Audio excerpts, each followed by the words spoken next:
Alhamdulillah, wassalatu wassalamu ala rasulillah. Allah tells us about fulfilling our trusts in the Quran.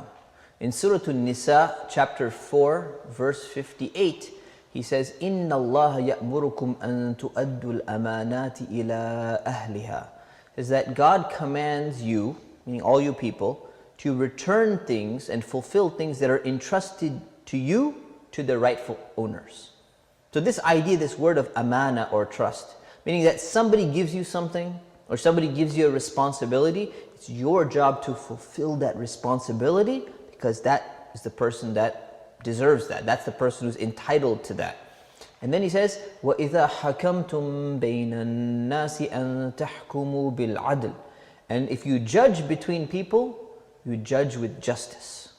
Right? So these two things, this idea of amana and the idea of adl, the idea of fulfilling your trust and the idea of being just with people, it is something which will revolutionize society.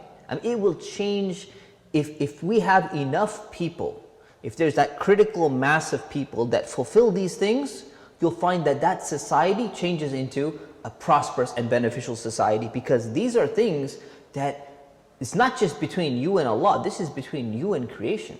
This is things that people appreciate, right? And one of the most amazing things is that Allah says regarding this advice, says, إِنَّ اللَّهَ نِعِمَّا 𝑰𝒓𝒗𝒊𝒏𝒆. Says, Allah's instructions to you are excellent. Let's just think about that for a moment, right? Everything in the Quran is Allah's instructions to us. Everything He's telling us, He's like, this is for your own good. These are all excellent things. But when Allah says, what I just told you is really excellent, He has to go out, He goes out of His way to tell you, you know how amazing this advice I'm giving you? I'm giving you like the best advice ever.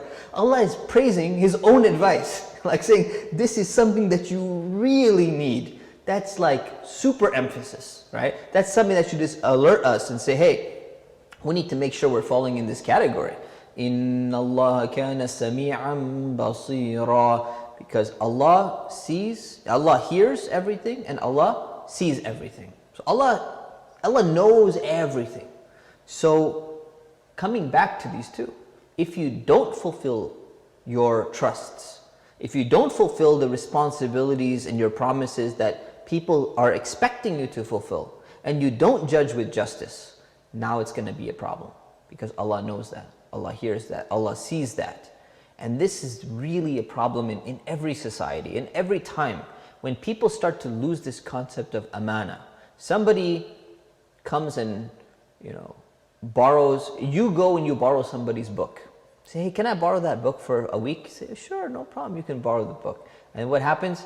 After a week, you forget about it. A week passes, 2 weeks pass, 3 weeks pass. You don't return their book to them. It was a trust. They gave it to you. They expected you to return it. You agreed that you would return it, but it's just something that it slipped your mind, or you didn't even care to set an alarm. You didn't care to set a reminder. What's going to happen now? What kind of society is everyone who's not fulfilling their trust? You're going to have a messed up society. You're going to have a messed up culture. Even when it comes to timing, right? This is a huge problem in many cultures and many societies. You tell somebody, hey, you know what? Come to my house for dinner, 8 o'clock. 8 o'clock, oftentimes in many cultures, it could mean 9, it could mean 10, it could mean 11. You have no idea what it means. You don't know when to meet someone. You don't know what time they're going to show up. You have no idea. There's no concept of even time as being a responsibility, right? And the problem is oftentimes, sometimes the social sphere is different than the business work sphere, right? If you do this at work, your company manager tells you, we have a meeting, company meeting at 11. You go, 11? I'll pretend like it's a wedding. I'll show up 2 hours late. What's going to happen to you? Right? It's going to be a problem. So what ends up happening is the concept of amana is something that should be shared in the minds of both people. Shared in the minds of the one who has the expectation, and it should be clear. And shared in the minds of the person who takes on the responsibility, it should be clear. When these two do not align, that's when you have a break of amana, a break of trust. And that needs to be resolved. And the other part of justice, being just when you judge between two people.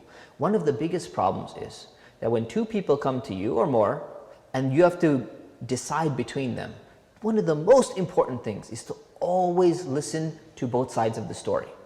This is a mistake that people make, is that they listen to one side of the story. Oh, I can't believe the person is like that. They did something like that. That's so horrible.